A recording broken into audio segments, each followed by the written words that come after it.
Timbuktu's libraries contained hundreds of thousands of manuscripts on mathematics, astronomy, medicine, law, and philosophy. The University of Sankore educated students when most Europeans were illiterate. Mali's administrative systems, legal codes, and economic structures were sophisticated and effective. The empire maintained peace over a vast territory for centuries. European scholars knew about Mali. The Catalan Atlas of 1375, a famous medieval map, depicts Mansa Musa sitting on a throne, holding a golden orb, with text describing him as the richest and most distinguished ruler of this region. But later, as Europe colonized Africa, these truths were buried.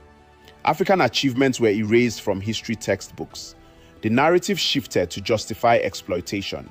Africans were painted as savages needing European civilization.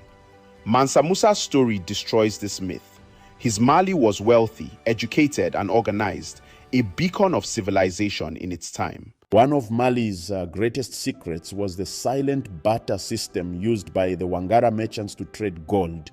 The gold fields of Bambouk and Bure were hidden from outsiders. To protect these sources, the Wangara developed a system of trade that required no direct contact. Merchants from the north would arrive at designated trading spots. They would display their goods, salt cloth, horses, and beat drums to signal their presence. Then they would withdraw out of sight. Wangara traders would emerge, examine the goods, and leave gold next to items they wanted. Then they would withdraw. The northern merchants would return. If satisfied with the amount of gold, they would take it and leave the goods. If not, they would withdraw again, and the Wangara would add more gold or remove it. This process continued until both parties were satisfied. No words were spoken, no locations revealed. The Wangara gold sources remained secret for centuries.